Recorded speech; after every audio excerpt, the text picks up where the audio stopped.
Dans cette vidéo, on va regarder les applications aux énergies nouvelles des convertisseurs d'énergie. On distingue les applications autonomes des applications non autonomes. Donc, les applications autonomes, ce sont les applications qui ne sont pas reliées au réseau, tandis que les applications non autonomes sont reliées au réseau. Pour une application autonome, l'échange d'énergie est unidirectionnel.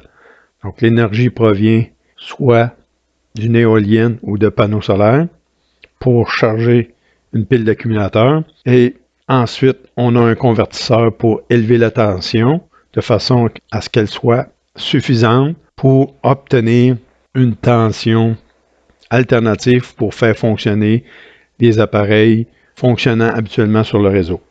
Une application non autonome, c'est une application où les sources d'énergie sont reliées au réseau. Donc, on va avoir en plus un compteur d'énergie qui va permettre de mesurer l'énergie qui est fournie au réseau ou l'énergie fournie par le réseau pour recharger la pile. Le principe d'échange bidirectionnel d'énergie. Donc ici, on a des interrupteurs qui peuvent être opérés soit en mode redresseur. S'il est en mode redresseur, ça veut dire que l'énergie arrive ici et l'énergie sous forme triphasée va être convertie en CC. Donc, on va avoir un convertisseur CA-CC pour recharger la pile. Si on fait fonctionner les interrupteurs en mode onduleur, à ce moment-là, l'énergie provient de la pile et en sortie, on a une énergie sous forme triphasée qui peut être injectée dans le réseau. Donc, la stratégie de commande des interrupteurs va déterminer quel est le mode de fonctionnement. Donc, le même principe s'applique pour une source monophasée. Donc, l'échange d'énergie peut être sous forme réactive ou sous forme active.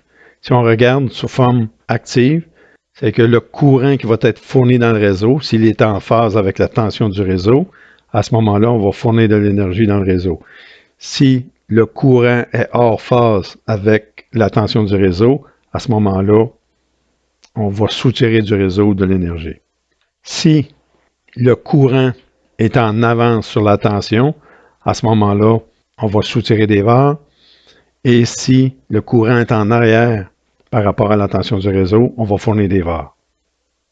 Donc, les applications d'échange d'énergie réactive sont les compensateurs statiques. Donc, on a les SVC et les STATCOM, donc les compensateurs statiques synchrones. Les compensateurs statiques, ce sont tout simplement des banques de condensateurs qui sont commutés à l'aide d'interrupteurs électroniques. Pour les STATCOM, on utilise les propriétés d'un onduleur de puissance pour contrôler comme un SVC, mais plus précisément l'énergie réactive en un point du réseau électrique. Certains convertisseurs d'énergie utilisent des transformateurs haute fréquence. Donc, le courant d'un enroulement d'un transformateur est limité par le calibre du fil et son type d'isolation. Donc, à un courant égal, un enroulement qui va travailler à une fréquence plus élevée va avoir une tension plus élevée à ses bornes. À ce moment-là, ça permet d'augmenter la puissance de conversion. On a un exemple ici pour un transformateur qui travaille à 50 Hz. Si on fait travailler à 100 Hz, on peut mettre une tension aux bornes de ces enroulements 2 fois plus élevée. Ce qui veut dire que si on fait le produit VI, à ce moment-là, on va avoir 2 fois plus de puissance pour le même transformateur s'il est opéré à une fréquence 2 fois plus élevée. Les transformateurs haute fréquence peuvent travailler à plusieurs dizaines de kHz, sinon des centaines de kHz. On a un exemple ici de 2 transformateurs de 250 VA, un qui travaille à 60 Hz, puis l'autre qui travaille à une fréquence plus élevée. Donc, on peut réduire grandement la quantité d'acier et la quantité de cuivre au niveau des circuits et réduire les coûts et l'encombrement.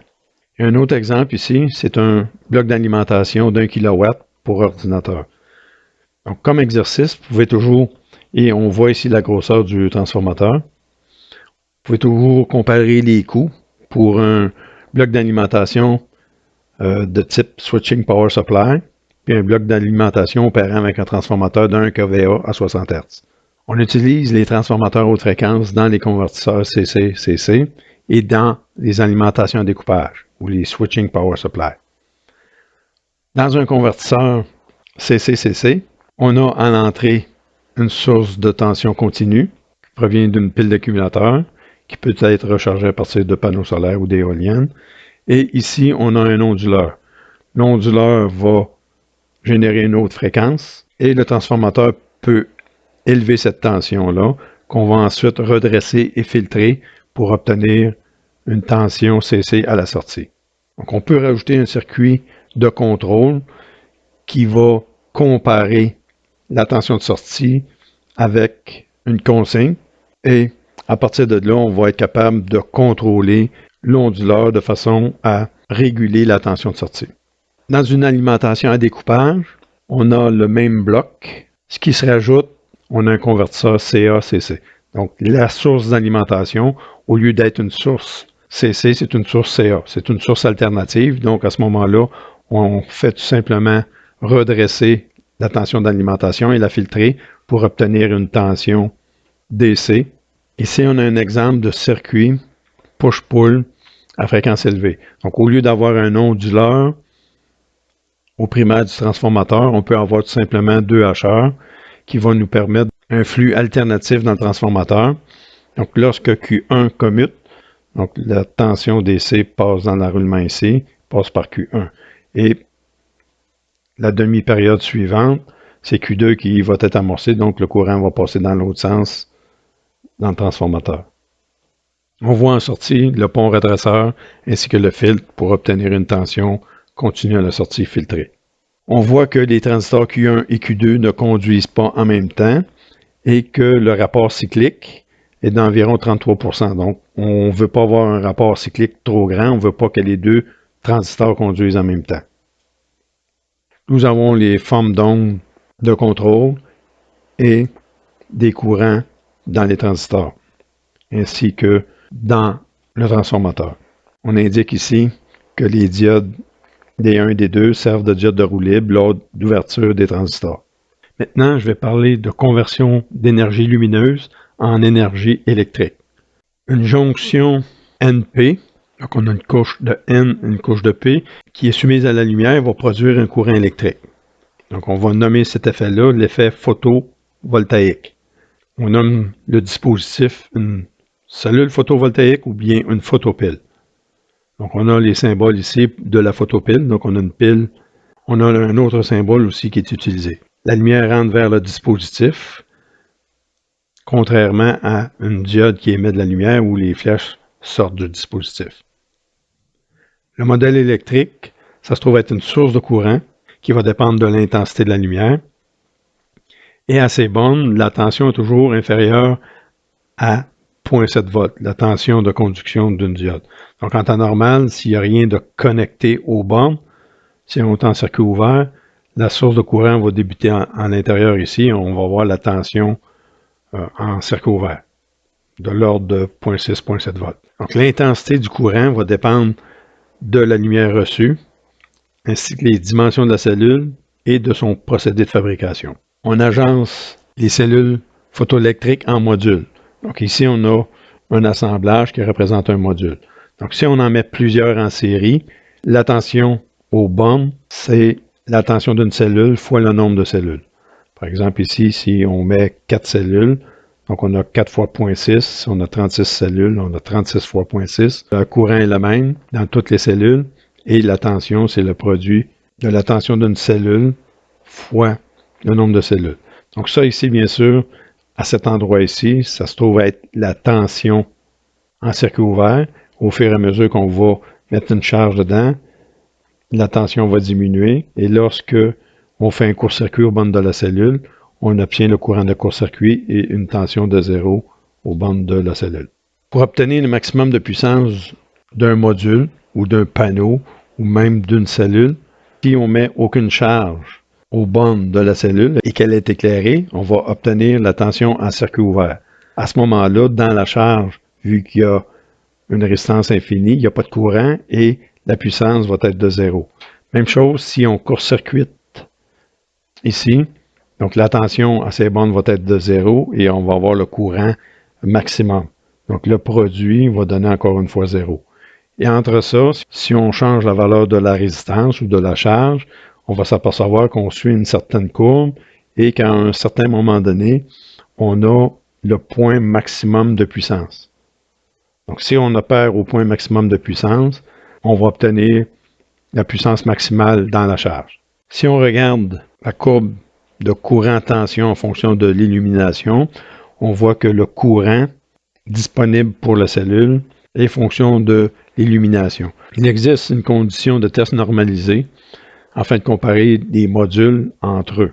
Les tests sont faits à 25 degrés avec une illumination de 1000 watts par mètre carré, puis un coefficient de la masse d'air de 1,5.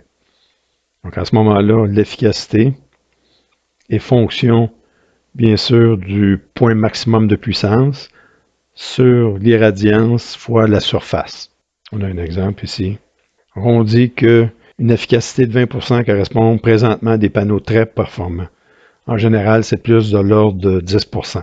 L'augmentation de la température va diminuer les performances du panneau. L'effet de l'illumination non uniforme dans une branche de cellules. Donc, lorsqu'on a plusieurs cellules en série, s'il y en a une qui est moins éclairée que les autres, à ce moment-là, ça va réduire le courant disponible dans la charge. Pour corriger ce problème-là, on va mettre des diodes de contournement en parallèle avec chacune des cellules.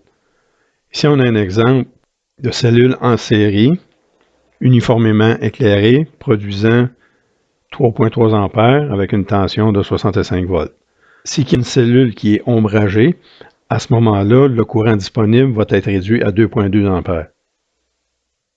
Si on ajoute des diodes en parallèle de contournement, à ce moment-là, le courant disponible va être augmenté à 3,2 ampères. Si on désire augmenter la capacité en courant du panneau, on va mettre plusieurs branches de cellules en parallèle. Afin de prévenir le courant de retour dans une branche qui est moins éclairée, on va ajouter en série avec chacune des branches une diode d'anti-retour. Donc le courant disponible du panneau varie avec le cosinus de l'angle d'orientation de la normale avec le panneau. Donc pour un angle d'incidence de 0 degré, on va avoir le maximum de courant. Au fur et à mesure que l'angle d'incidence augmente, à ce moment-là, le courant disponible va diminuer. Pour un panneau fixe, l'angle d'incidence varie en fonction de la journée et en fonction de l'année. Donc, il y a des stratégies de positionnement de façon à ce qu'un panneau fixe, par exemple, puisse récupérer le maximum de l'énergie en fonction de l'année. On peut avoir une stratégie de placement du panneau mécanique aussi qui est contrôlée à tout instant de façon à obtenir le maximum de puissance à tout instant. On peut trouver le point d'opération à puissance maximale en soutirant du panneau un courant graduellement jusqu'à temps qu'on obtient le point maximum de puissance. Dépasser ce point-là, la puissance va diminuer.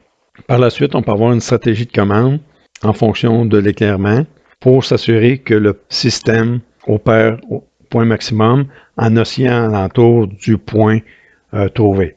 Donc, en faisant des écarts d'un côté et de l'autre du point d'opération, on peut découvrir que le point maximum de puissance se déplace. Si on compare les variations du point de puissance maximum d'un panneau solaire, on voit ici que la tension, par exemple, pour différentes illuminations, reste alentour de 150 volts. Tandis que pour une éolienne, on voit que le point se déplace beaucoup, dépendant de la vitesse du vent. Donc, ça varie entre 50 volts et puis 200 volts. On distingue les circuits autonomes des circuits non autonomes. Les circuits autonomes, ce sont les circuits qui ne sont pas reliés au réseau. Donc, on a les générateurs d'énergie, on a l'accumulation au niveau de la pile d'accumulateurs. Ensuite, on va avoir un convertisseur CCCC, donc dans notre cas ici, c'est un boost pour élever la tension, de façon à ce que la tension soit suffisante pour faire fonctionner des appareils qui fonctionnent habituellement sur le réseau public. Par exemple, 120 volts efficace 60 Hz. On a notre onduleur ici qui est notre convertisseur CCCA. En plus, on a des circuits de protection. On a un circuit ici qui va mesurer l'intensité. Dans le cas où on aurait une surintensité, on va désactiver l'onduleur. Les impulsions de commande au niveau de l'onduleur. Même chose, si la tension de la batterie devient trop basse, à ce moment-là, on va vouloir désactiver le convertisseur CCCC de façon à protéger la pile. On a aussi un circuit qui va mesurer la tension à l'entrée de l'onduleur et avec une boucle de régulation, va ajuster la commande au niveau du convertisseur CC-CC de façon à obtenir la tension optimum pour notre onduleur. Ici, on a un circuit semblable, sauf qu'au lieu d'utiliser un convertisseur boost, on va tout simplement utiliser un transformateur haute fréquence avec un circuit HR. Donc, on conserve les protections de tension de la pile, d'intensité de l'onduleur, le circuit de commande et la boucle de régulation pour s'assurer que la tension à l'entrée de l'onduleur est adéquate. À la sortie, on a une cellule de filtre de façon à éliminer les harmoniques générées par l'onduleur. Pour les circuits non autonomes, les circuits qui sont reliés au réseau, à ce moment-là, on sait que la tension, elle est fixée par le réseau, la fréquence est fixée par le réseau. Donc, le convertisseur peut par contre contrôler le courant de l'onduleur. Donc, il peut être un courant dans ce sens-là ou dans ce sens-là, et le courant est contrôlé par la commutation des interrupteurs et leur rapport cyclique. Ce qu'on constate, c'est que pour fournir de la puissance active dans le réseau, il faut que le courant qui sort de l'onduleur soit en phase avec la tension du réseau. Donc, la stratégie de commande de l'onduleur doit être synchronisée avec le réseau. Donc, le circuit buck-boost nous permet un échange bidirectionnel d'énergie. On reconnaît ici le circuit buck-boost. Si on fonctionne en mode injection d'énergie dans le réseau, donc on a la pile d'accumulateurs qui est ici, et on fonctionne en mode boost pour élever la tension, et ensuite l'onduleur pour envoyer de l'énergie dans le réseau. Et si on veut fonctionner dans le sens inverse, si on veut recharger les piles, on fonctionne en mode redresseur buck. On peut également utiliser un transformateur en basse fréquence. Donc ici, on va avoir notre pile d'accumulateurs, on va avoir notre onduleur qui va fonctionner à la tension des piles ici. Et à ce moment-là, on a un transformateur basse fréquence à 60 Hz, par exemple, pour les systèmes à 60 Hz, pour injecter de l'énergie dans le réseau ou récupérer de l'énergie du réseau pour recharger la pile. Donc l'inconvénient, c'est que le transformateur est beaucoup plus gros, plus cher, plus encombrant. Donc ici, on a le synoptique d'un convertisseur non autonome qui va utiliser un circuit MPP. Donc c'est la même chose. Donc le circuit MPP est là tout simplement pour être capable d'obtenir au niveau du panneau ou de l'éolienne le maximum de puissance du panneau ou de l'éolienne. Le restant des blocs demeure sensiblement le même. Donc on a un convertisseur CCCC qui nous permet d'obtenir une tension bus assez élevée pour injecter dans le réseau. On a les capteurs de tension et de courant. Je termine avec une image d'un équipement de ferme solaire. Terminé.